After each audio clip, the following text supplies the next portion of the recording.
Hi. അപ്പോൾ Gandhi board എക്സാമിൻ്റെ ഒരു റിവ്യൂ ആൻഡ് ഒരു സാധ്യത കട്ട് ഓഫ് മാർക്ക് അതിൻ്റെ ഒരു വീഡിയോ ആണിത്. അപ്പോൾ പരീക്ഷ അത്യാവശ്യം നല്ല നിലവാരം പുലർത്തിയ പരീക്ഷയായിരുന്നു. GK അത്യാവശ്യം നല്ല ടഫാണ്. 31ഓളം ചോദ്യങ്ങൾ സ്റ്റേറ്റ്മെൻറ്റ് ടൈപ്പ് അല്ലെങ്കിൽ ന്യൂ പാറ്റേൺ ക്വസ്റ്റ്യൻസ് വന്നു എന്നുള്ളത് ഒരു നിർണായക ഘടകമാണ്. അതുകൊണ്ട് തന്നെ സമയത്തിൻ്റെ ഒരു ബുദ്ധിമുട്ട് പലർക്കും അനുഭവപ്പെട്ടിട്ടുണ്ടാവും. പിന്നെ ഇതൊരു സോർട്ടിംഗ് നടന്നതിന് ശേഷമുള്ള, അതായത് രണ്ടാം ഘട്ട പരീക്ഷ ആയതുകൊണ്ട് തന്നെ ആദ്യഘട്ടം ക്ലിയർ ചെയ്ത മിടുക്കരായിട്ടുള്ള അല്ലെങ്കിൽ മിടുക്കികളായിട്ടുള്ള ആളുകളാണ് കൂടുതലുള്ളത് എന്നുള്ളത് കൊണ്ട് കട്ട് ഓഫ് മാർക്ക് അത്യാവശ്യം നല്ല ഉയരത്തിലേക്ക് പോകും. പക്ഷേ ഒരു എന്താണ് ഇപ്പോൾ കഴിഞ്ഞ ഒരു LDC ഉണ്ടല്ലോ, വാരിയസ് LDC, അതിൻ്റെ ഒന്നാം ഘട്ടം തിരുവനന്തപുരം, അതൊക്കെ വെച്ച് നോക്കുമ്പോൾ എന്തായിരിക്കും കട്ട് ഓഫ് മാർക്ക് കൂടുതലായിരിക്കും. കാരണം എന്താണ്, ഈ പറഞ്ഞ രീതിയിലാകെ ഇത്രയും ആളുകൾ മാത്രമാണ്, 30,000-ഓളം ആളുകളാണ് ഈ ഒരു പരീക്ഷ എഴുതാൻ വേണ്ടിയിട്ട് പ്രിപ്പയർ ആയിട്ടുള്ളത്. അതായത് ആ ഒരു കാലഘട്ടത്തിൽ നന്നായിട്ട് PSC പരീക്ഷയ്ക്ക് കുത്തി മലർന്നിരുന്ന് പഠിച്ച ആളുകളാണ്. അതുകൊണ്ട് തന്നെ അവരിൽ നിന്നുള്ളൊരു മത്സരമാണ്, അവരിൽ നിന്ന് മാത്രമായിട്ടുള്ളൊരു മത്സരമാണ്. അപ്പോൾ അവിടെ നല്ല കൊടുമ്പിരി കൊണ്ട മത്സരം ഉണ്ടാവും. പരീക്ഷ അത്യാവശ്യം നല്ല ടഫാണ്. LDC തിരുവനന്തപുരം LDC-നേക്കാളൊക്കെ എത്രയോ അധികം നിലവാരം കൂടിയ പരീക്ഷയാണ്. പ്രത്യേകിച്ചും GKയുടെ പാർട്ടിലാണ് കൂടുതലും ടഫ്നെസ് വന്നിട്ടുള്ളത്. നമുക്ക് ഓരോ സെക്ഷനിലും എന്താണ് സ്ഥിതി എന്നുള്ളത് നോക്കാം. അപ്പോൾ ഒന്നാമത്തത് ചരിത്രം നോക്കുകയാണെങ്കിൽ ഇവിടെ കേരള ചരിത്രം 2 മാർക്കിനും ഇന്ത്യ ചരിത്രം, ലോക ചരിത്രം അതൊക്കെ 2 മാർക്കിന് വീതം വന്നു. അങ്ങനെ മൊത്തം 6 മാർക്ക്, അതായത് 5 മാർക്കിൻ്റെ weightage plus 1 mark current affairs ചോദ്യം അടക്കം 6 മാർക്കാണ് വന്നത്. കറണ്ട് അഫേഴ്സ് ഇവിടെ ഞാൻ നിങ്ങളോട് പറയാറുണ്ട് എപ്പോഴും, കറണ്ട് അഫേഴ്സ് 20 മാർക്കിന് വരാറില്ല, ഒരു 15 താഴെ വരാറുള്ളൂ. അത് വളരെ കാലമായിട്ട് അങ്ങനെയാണ്. അതിനൊരു മാറ്റം വന്നതായിരുന്നു LDC തിരുവനന്തപുരം. അവിടെ ഏകദേശം 19 കറണ്ട് അഫേഴ്സ് ചോദ്യങ്ങൾ വന്നു. പക്ഷേ ഇവിടെ അത് വളരെ കുറഞ്ഞു, അല്ലേ? വളരെ കുറഞ്ഞു എന്ന് പറഞ്ഞു കഴിഞ്ഞാൽ 12 കറണ്ട് അഫേഴ്സ് ചോദ്യങ്ങളായിട്ട് അത് എണ്ണം കുറഞ്ഞു എന്നുള്ളതാണ് വ്യത്യാസം. ഓക്കെ, അപ്പോൾ ഇവിടെ മൊത്തം 6 ചോദ്യങ്ങൾ വന്നതിൽ 2 ചോദ്യങ്ങൾ ഈസി, 2 ആവറേജ്, 2 ടഫ്. ആ ഒരു അനുപാതം അവിടെ ഏകദേശം പാലിക്കപ്പെട്ടു. ഈസി ആയ ക്വസ്റ്റ്യൻ ഉണ്ട്, ആവറേജ് ക്വസ്റ്റ്യൻ ഉണ്ട്, അത്യാവശ്യം നിലവാരമുള്ള ചോദ്യങ്ങളും അവിടെ ഉണ്ടായിരുന്നു. ഭൂമിശാസ്ത്രത്തിൽ അവിടെ അതേപോലെ തന്നെ 7 മാർക്കിന് വന്നു. 5 മാർക്കാണ് അവിടെ വെയിറ്റേജ്, പ്ലസ് 5 മാർക്കിന് വരെ 6 മാർക്കും 1 മാർക്ക് അവിടെ നിന്നുള്ള കറണ്ട് അഫേഴ്സും. ഈ കറണ്ട് അഫേഴ്സ് ചോദ്യങ്ങൾ സബ്ജക്റ്റ് വൈസ് ആണെങ്കിലും അത്യാവശ്യം സെക്ഷൻ മാറി കിടക്കുന്നതുകൊണ്ട് ചിലപ്പോൾ നിങ്ങൾക്ക് നോക്കിയാൽ കാണില്ല, പലയിടത്തിലായിട്ടാണ് കിടക്കുന്നുള്ളത്. ഓക്കെ, അപ്പം 6 + 1 അങ്ങനെ 7 മാർക്കിന് വന്നു. കേരളത്തെക്കുറിച്ച് ചോദ്യം വന്നേ ഇല്ല എന്നുള്ളതാണ് അവിടുത്തെ പ്രത്യേകത. ഇന്ത്യൻ ഭൂമിശാസ്ത്രം 4, പൊതുഭൂമിശാസ്ത്രം 3 എന്നുള്ള രീതിയിലാണ് അവിടെ ചോദ്യങ്ങൾ വന്നിട്ടുള്ളത്. ദെൻ ആ 7 ചോദ്യങ്ങളിൽ വളരെ ഈസി ആയിട്ടുള്ള 2 ചോദ്യങ്ങൾ ഉണ്ടായിരുന്നുള്ളൂ. ബാക്കിയുള്ള 2 ചോദ്യങ്ങൾ ആവറേജ് ആണ്. പക്ഷേ എബോ ആവറേജ് അല്ലെങ്കിൽ ടഫ് എന്നുള്ള കാറ്റഗറിയിൽ പെടുത്താവുന്ന ഒരു 3ഓളം ചോദ്യങ്ങൾ അവിടെ വന്നിട്ടുണ്ട് എന്നുള്ളതാണ് പ്രത്യേകത. ഓക്കെ, ദെൻ സാമ്പത്തിക ശാസ്ത്രം 8 മാർക്കിന് വന്നു. 5 മാർക്കിനാണുള്ളത്. അവിടെ 7 മാർക്കിന് സാമ്പത്തിക ശാസ്ത്രത്തിനുള്ള ക്വസ്റ്റ്യൻ തന്നെയും 1 മാർക്ക് കറണ്ട് അഫേഴ്സിൻ്റെ ചോദ്യവും പെടുത്തുകയാണെങ്കിൽ അങ്ങനെ എത്ര ചോദ്യങ്ങൾ വന്നു? 8 ചോദ്യങ്ങൾ വന്നു. കാരണം നിങ്ങൾ എണ്ണുമ്പോൾ കാണില്ല, കാരണം ഒരു ചോദ്യം അപ്പുറമൊക്കെ കിടക്കുന്നു. നീതി ആയോഗമൊക്കെ പിന്നെ അപ്പുറത്തോട്ട് വേറൊരു ചോദ്യമൊക്കെ കിടക്കുന്നുണ്ട്. അപ്പോൾ അങ്ങനെ നോക്കുമ്പോൾ 8 ചോദ്യങ്ങൾ വന്നു. അതിൽ ഒരു ചോദ്യം മാത്രമാണ് വളരെ എളുപ്പം എന്ന് പറയാവുന്ന ഒരു ചോദ്യം. 2 ചോദ്യങ്ങൾ ആവറേജ്, ദെൻ 5ഓളം ചോദ്യങ്ങൾ നല്ല ടഫ് ക്വസ്റ്റ്യൻസ്. LDC തിരുവനന്തപുരം നടന്ന പോലെ തന്നെ ഇവിടെയും ഗാന്ധി ബോർഡിനും എന്തായി, എക്കണോമിക്സ് എന്നുള്ള ആ ഒരു ഏരിയ നല്ല ടഫ് ഏരിയ ആയിട്ട് മാറി എന്നുള്ളതാണ് ഈ ഒരു പരീക്ഷയിലും കണ്ടത്. ദെൻ ഭരണഘടനയും അത്യാവശ്യം നല്ല നിലവാരം തന്നെ ഉണ്ടായിരുന്നു. 7 മാർക്കിന് അവിടെ വന്നു. അവിടെയും വെയിറ്റേജ് 5 ആണ്, പക്ഷേ 6 മാർക്കിനുള്ള ചോദ്യം. അതാണ് പറഞ്ഞത്, സബ്ജക്ട് വൈസ് ആവുമ്പോൾ ചില ചോദ്യങ്ങൾ എന്തായിട്ട് മാറും, ആ സബ്ജക്റ്റ് എന്നുള്ള ചോദ്യങ്ങളായിട്ട് മാറും. കറണ്ട് അഫേഴ്സിൻ്റെ എണ്ണം കുറയും. 6 ചോദ്യം വന്നു, 1 ചോദ്യം കറണ്ട് അഫേഴ്സ്, അങ്ങനെ 7 മാർക്കിനുള്ള ചോദ്യം വന്നു. ഒരൊറ്റ ക്വസ്റ്റ്യൻ ഈസി, ഒരു 3 ക്വസ്റ്റ്യൻ ആവറേജ്, ഒരു 3ഓളം ക്വസ്റ്റ്യൻസ് അത്യാവശ്യം നല്ല നിലവാരമുള്ള ചോദ്യങ്ങൾ അവിടെയും വന്നു. എക്കണോമിക്സ് ഇപ്പോൾ കഴിഞ്ഞ പരീക്ഷയിൽ ഇത് തന്നെയാണ് സ്ഥിതി, അല്ലെ? എക്കണോമിക്സും ഭരണഘടനയും അവിടെയും LDC തിരുവനന്തപുരത്തും ഇതേപോലെ തന്നെ എന്തായിരുന്നു, അത്യാവശ്യം ബുദ്ധിമുട്ടായിരുന്നു. അതേപോലെ ഇവിടെയും കുറച്ചൊരു ബുദ്ധിമുട്ടായി മാറി. ദെൻ കേരള ഭരണ സംവിധാനം 5 മാർക്കിനാണ് വെയിറ്റേജ്. ആ 5 മാർക്കിനുള്ള ചോദ്യങ്ങൾ തന്നെയാണ് അവിടെ വന്നത്. അവിടെ കറണ്ട് അഫേഴ്സ് ഒന്നും വന്നില്ല. ഈസി ആയിട്ടുള്ള 1 ചോദ്യം, ആവറേജ് 2 ചോദ്യം, അത്യാവശ്യം നല്ല നിലവാരമുള്ള ചോദ്യങ്ങൾ 2 ആ ഒരു രീതിയിലാണ് അവിടെ വന്നത്. ദെൻ ജീവശാസ്ത്രവും പൊതുജനാരോഗ്യവും 6 മാർക്കാണ് വെയിറ്റേജ്. അവിടെ 6 മാർക്കിൻ്റെ ചോദ്യം വരികയും ചെയ്തു. 2 ചോദ്യങ്ങൾ കറണ്ട് അഫേഴ്സ് എന്നുള്ള രീതിയിലും വന്നു. അങ്ങനെ 8 മാർക്കിന് അവിടെ വന്നതിൽ 3 ചോദ്യങ്ങൾ എളുപ്പമായി. സയൻസ് പൊതുവെ എളുപ്പമായിരുന്നു, മറ്റു വിഷയങ്ങളെക്കാൾ പൊതുവെ എളുപ്പമായിട്ടുള്ളതായിരുന്നു സയൻസ്. എന്ന് വെച്ചാൽ അധികം എളുപ്പമൊന്നല്ല, അല്ലെങ്കിൽ ഭയങ്കര എളുപ്പമൊന്നുമല്ല, പക്ഷെ എന്താണ്, താരതമ്യേന മറ്റുള്ളതിൽ നിന്ന് എളുപ്പമായിരുന്നു. സ്റ്റേറ്റ്മെൻറ്റ് ടൈപ്പ് ചോദ്യങ്ങളും ഇല്ലായിരുന്നു. അതേസമയം മറ്റു വിഷയങ്ങളിലാണ് കുറച്ച് ടഫ്നെസ്സും അതേപോലെ സ്റ്റേറ്റ്മെൻറ്റ് ടൈപ്പ് ചോദ്യങ്ങളും കൂടുതൽ വന്നിട്ടുള്ളത്. ദെൻ 2 ചോദ്യങ്ങൾ ഒരു ആവറേജ് ആണ്, ഒരു 3 ചോദ്യങ്ങൾ എബോ ആവറേജ് എന്നുള്ള കാറ്റഗറിയിൽ പെടുത്താം. അത്യാവശ്യം ടഫായിട്ടുള്ള ക്വസ്റ്റ്യൻസ് എന്ന് പറയാം. ഭയങ്കര ടഫല്ല, പക്ഷെ അത്യാവശ്യം ടഫായിട്ടുള്ള ക്വസ്റ്റ്യൻസ് എന്ന് പറയാം. ദെൻ ഫിസിക്സിൻ്റെ കാര്യത്തിൽ ഫിസിക്സിനാകെ 3 മാർക്കാണ് വെയിറ്റേജ്. 4 മാർക്കിന് ചോദ്യം വന്നു, 2 കറണ്ട് അഫേഴ്സും. അങ്ങനെ 6 മാർക്കിനുള്ള ചോദ്യം അവിടെ വന്നു.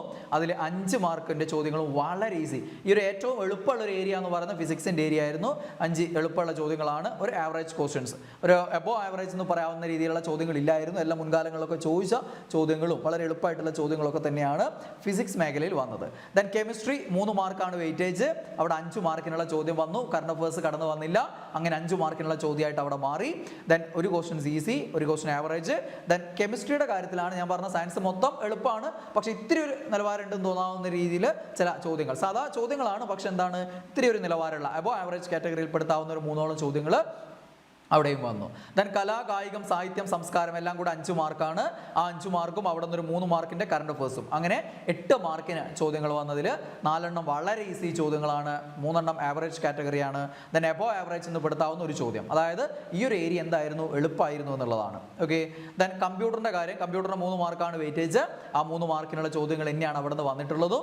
Then easy ചോദ്യങ്ങളായിരുന്നു 2, 1 ആവറേജും. അതായത് മൊത്തത്തിൽ കമ്പ്യൂട്ടറും എന്ത് ചെയ്തിട്ടില്ല, വളരെ അങ്ങനെ വിഷമിപ്പിച്ചിട്ടില്ല എന്നുള്ളതാണ്. ഇതാണ് സുപ്രധാന നിയമങ്ങൾ. സുപ്രധാന നിയമങ്ങളുടെ കാര്യത്തിൽ 5 മാർക്കാണ് വെയിറ്റേജ്. അവിടെ 6 മാർക്കിന് ചോദ്യം വന്നു, 1 മാർക്ക് കറണ്ട് അഫയേഴ്സും, അങ്ങനെ 7 മാർക്ക്. അവിടെയും എണ്ണം 5ൽ കൂടി എന്നുള്ളതാണ്. അങ്ങനെയാണ് കറണ്ട് അഫയേഴ്സ് ഓരോന്നിലും കുറച്ച് കുറഞ്ഞെല്ലാം കൂടി ഒരു 12ലേക്ക് അത് വന്നത്. ഓക്കെ. അപ്പം ഈ 7 ക്വസ്റ്റ്യൻസിൽ 4 ക്വസ്റ്റ്യൻസ് വളരെ ഈസി ആയിരുന്നു. 2 ക്വസ്റ്റ്യൻസ് ഒരു ആവറേജ് കാറ്റഗറിയും, ഒരു ക്വസ്റ്റ്യൻ മാത്രം എബോ ആവറേജ്. സാധാരണ സുപ്രധാന നിയമങ്ങൾ ഭയങ്കര ബുദ്ധിമുട്ടിക്കാറുണ്ട്, പക്ഷെ അത്ര ബുദ്ധിമുട്ടിച്ചില്ല. ഒരു എബോ ആവറേജ് കാറ്റഗറിയിലുള്ള ഒരു ക്വസ്റ്റ്യൻസ്, പിന്നെ ആവറേജ് കേസ് 2 ക്വസ്റ്റ്യൻസ്, ആ രീതിയിലൊക്കെ വന്നിട്ടുള്ളൂ. ഓക്കെ. അതാണ് GK-യുടെ 70 മാർക്കിന്റെ ഒരു സ്ഥിതി എന്ന് പറയുന്നത്. ദെൻ മാത്സ്, ഇംഗ്ലീഷ്, മലയാളം ഇത് ഏകദേശം LDC തിരുവനന്തപുരം നടന്ന പോലെ തന്നെയൊക്കെ ആയിരുന്നു. പക്ഷെ മാത്സിൽ ഇത്തിരി ഒരു വ്യത്യാസം എവിടെ വന്നിട്ടുണ്ട്, ഇവിടെ വന്നു. ഇവിടെ അത്യാവശ്യം നിലവാരമുള്ള ഒരു 3ഓളം ചോദ്യങ്ങൾ വന്നു. അതേസമയം LDC തിരുവനന്തപുരം മാത്സ് വളരെ എളുപ്പമായിരുന്നു. അതിൽ നിന്ന് വ്യത്യസ്തമായിട്ട് കുറച്ചൊന്ന് ഇത്തിരി ഒന്ന് ടൈറ്റ് ആയെന്ന് മാത്രമേ ഉള്ളൂ, അല്ലാതെ ടഫ് എന്നൊന്നും പറയാൻ പറ്റില്ല. ഒരു 5ഓളം ക്വസ്റ്റ്യൻസ് വളരെ ഈസി ക്വസ്റ്റ്യൻസ് അവിടെ ഉണ്ട് താനും. ആവറേജ് 2, ദെൻ എബോ ആവറേജ് 3 എന്നുള്ളതാണ്. അപ്പോൾ ഇവിടെ മത്സരിക്കുന്നവർ എല്ലാവരും എന്ത് തന്നെയാണ്, average and above average category ആണെന്നുള്ളൊരു സംഭവമുണ്ട്. അതായത് സോർട്ട് ചെയ്യപ്പെട്ട ആളുകളാണ്. ഓക്കെ. അപ്പോൾ ഇംഗ്ലീഷ് 10 മാർക്കിന് വന്നതിൽ 5 മാർക്ക് ഈസി ചോദ്യങ്ങൾ, 4 മാർക്ക് ആവറേജ്, 1 മാർക്കിൻ്റെ ക്വസ്റ്റ്യൻസ് എന്താണ് അത്യാവശ്യം നിലവാരമുള്ളത്. വളരെ എളുപ്പമായിരുന്നു ഇംഗ്ലീഷ്. അതായത് LDC തിരുവനന്തപുരം പോലെ തന്നെ വളരെ എളുപ്പമുള്ളൊരു ഏരിയ ആയിട്ട് ആര് മാറി, ഇംഗ്ലീഷ് മാറി. മുഴുവനും ഭൂരിഭാഗവും എന്ത് തന്നെയായിരുന്നു, പ്രീവിയസ് ചോദ്യങ്ങൾ തന്നെയായിരുന്നു. ദെൻ മലയാളം 10 മാർക്കിൻ്റെ ചോദ്യത്തിൽ 5 ഈസി, 2 ആവറേജ്. അവിടെ ഒരു 3 ചോദ്യങ്ങൾ മാത്രം ഒരു ഇത്തിരി നിലവാരം ഉണ്ടാവുന്ന, ചിലപ്പോൾ കൺഫ്യൂഷൻ കൊണ്ട് തെറ്റിപ്പോകാവുന്ന രീതിയിലുള്ള ചോദ്യങ്ങളായിട്ട് മാറി. അങ്ങനെ ഇതാണ് മലയാളത്തിൻ്റെ സ്ഥിതി. അപ്പോൾ 70 + 30 100 മാർക്ക്. ആ 100 മാർക്കിലുള്ള മൊത്തം ചോദ്യങ്ങൾ നോക്കുകയാണെങ്കിൽ 41 ചോദ്യങ്ങൾ വളരെ ഈസി ചോദ്യങ്ങളാണ്. ദെൻ 29 ചോദ്യങ്ങൾ ഒരു ആവറേജ് കാറ്റഗറിയാണ്. ദെൻ 30ഓളം ചോദ്യങ്ങൾ അത്യാവശ്യം നല്ല നിലവാരമുള്ള എബോവ് ആവറേജ് അല്ലെങ്കിൽ ടഫ് എന്നുള്ള കാറ്റഗറിയിൽ പെടുത്താവുന്ന ചോദ്യങ്ങളാണ്. അപ്പോൾ 41, 29 കൂട്ടുമ്പോൾ 70 മാർക്ക് ഒരു ആവറേജ് ആൻഡ് എബോ ആവറേജ് ഉദ്യോഗാർത്ഥിക്ക് നല്ല രീതിയിൽ പെർഫോം ചെയ്യാൻ പറ്റുകയാണെങ്കിൽ സുന്ദരമായിട്ട് കിട്ടും. 70ന് മുകളിൽ മാർക്കുകൾ ഇത്തരക്കാർക്കൊക്കെ നേടാൻ പറ്റും. അപ്പോൾ ഇവിടെ മത്സരിക്കുന്നവരിൽ ഭൂരിഭാഗം എന്ത് തന്നെയാണ്, ഈ കാറ്റഗറിക്കാരാണ്. അതായത് എന്ത് തന്നെയാണ്, ഒരു പ്രിലിംസ് കഴിഞ്ഞ് വന്ന ആളുകളാണ്, LDCക്ക് നോക്കിക്കൊണ്ടിരിക്കുന്ന ആളുകളാണ്. അതേ സിലബസ് വെച്ചുള്ള പരീക്ഷയാണ് നടക്കുന്നത് അല്ലേ. അതുകൊണ്ട് തന്നെ അത്യാവശ്യം നല്ല രീതിയിൽ സ്കോർ ചെയ്യാൻ പറ്റും ആർക്കും, ഇവർക്കും. അതുകൊണ്ട് തന്നെ അത്യാവശ്യം നല്ലൊരു കട്ട് ഓഫ്, ഒരു 70 അല്ലേ, ആ ഒരു റേഞ്ചിലേക്ക് കട്ട് ഓഫ് വരും എന്നാണ് പ്രതീക്ഷിക്കുന്നത്. അതിന് മുകളിലേക്ക് പോയാലും അത്ഭുതപ്പെടാനില്ല. പക്ഷേ എൻ്റെ ഒരു ചിന്താഗതി ഒരു പ്രകാരം ഈ ഖാദി ബോർഡ് എന്താ ചെയ്യില്ല, ഈ LDCയും കൂടെ ഒരുമിച്ചല്ലേ നടക്കുന്നത്. ഇനിയിപ്പോൾ ഇതിൻ്റെ റിസൾട്ടൊക്കെ ഏകദേശം ഒരേ സമയത്തായിരിക്കും വരും. അപ്പോൾ വാരിയസ് LDC കിട്ടുന്നവരൊന്നും ഈ ഖാദി ബോർഡ് കാര്യമായിട്ട് ഒപ്റ്റ് ചെയ്യില്ല എന്നുള്ള ഒരു ചിന്ത PSCക്ക് ഉണ്ടാവുകയാണെങ്കിൽ അവർ ഒരു ഇത്തിരികൂടെയും കൂടുതൽ ആളുകൾ ഉൾക്കൊള്ളിക്കുന്നൊക്കെ വിചാരിക്കാം. അങ്ങനെയാണെങ്കിൽ ഒരു 65 to 70 ആ ഒരു റേഞ്ചിൽ കട്ട് ഓഫ് വരുന്നതാണ് പ്രതീക്ഷിക്കുന്നത്. കാരണം വാരിയസ് LDC വരുന്നുണ്ട്. സ്വാഭാവികമായിട്ടും ആ ഡിപ്പാർട്ട്മെൻറ്റ് ഏതെങ്കിലും കിട്ടുന്ന ഒരാൾ ഈ ബോർഡ് കിടക്കൂല. അതുകൊണ്ട് അവർ അങ്ങോട്ടേക്ക് പോകും. അതുകൊണ്ട് അവിടെ ആ ഒരു NJD വരും. അപ്പോൾ അതൊക്കെ വിചാരിച്ച് അത്യാവശ്യം കുറച്ച് താരതമ്യേന വലിപ്പമുള്ള ഒരു ലിസ്റ്റ് ഇടുകയാണെങ്കിൽ 65 to 70 എന്ന് നമുക്ക് വിചാരിക്കാം. ഏകദേശം ഒരു ചിന്തയാണ്. ഞാൻ എപ്പോഴും പറയുന്ന കാര്യങ്ങൾ ഇനി പറയേണ്ട ആവശ്യമില്ലല്ലോ, നിങ്ങളൊക്കെ കേട്ട് മടുത്തവരായിരിക്കുമല്ലോ. അതുകൊണ്ട് കട്ട് ഓഫിൻ്റെ കാര്യം അതൊരു സാധ്യത മാത്രമാണ്. നമ്മളോട് ചോദിക്കുന്ന ആളുകൾക്കുള്ള, എൻട്രിയോട് അല്ലെങ്കിൽ എന്നോട് ചോദിക്കുന്ന ആളുകൾക്ക് വേണ്ടിയിട്ടുള്ള ഒരു വീഡിയോ മാത്രമാണ്. ആ രീതിയിൽ മാത്രം കാണുക. അപ്പോൾ നിങ്ങൾ കഴിഞ്ഞ വീഡിയോയുടെ അവസാനം പറഞ്ഞ കാര്യം തന്നെയാണ് എനിക്ക് പറയാനുള്ളത്. LDC തിരുവനന്തപുരത്തിൻ്റെ സമയത്ത് ലാസ്റ്റ് ടൈം പറഞ്ഞ കാര്യങ്ങൾ തന്നെയാണ് പറയാനുള്ളത്. നിങ്ങളുടെ പരീക്ഷകൾ, മറ്റ് ജില്ലകളിലെ പരീക്ഷകൾ വരാനിരിക്കുകയാണ്. ഇതിനു വേണ്ടി പഠിച്ച അതിനേക്കാൾ ആവേശത്തോടു കൂടി നിങ്ങളുടെ ജില്ലയിൽ, അതായത് ഈ മാസങ്ങളിൽ ആഗസ്റ്റിലും സെപ്റ്റംബറിലും ഒക്ടോബറിലുമായിട്ട് പരീക്ഷ നടക്കാൻ പോവുകയാണ്. വർദ്ധിത വീര്യത്തോടു കൂടി അതിനു വേണ്ടി നോക്കുക.